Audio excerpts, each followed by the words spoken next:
তার ভূমিকা,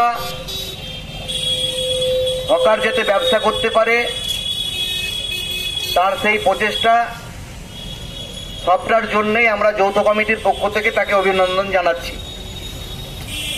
তার সাথে সাথে আজকে রেল আধিকারিকদের সঙ্গে যে আলোচনা হয়েছে তা হচ্ছে যে রেল আধিকারিক, পুরসভা, পিডব্লিউডি রোডস এবং আমাদের যৌথ কমিটির যারা নেতৃত্ব আছেন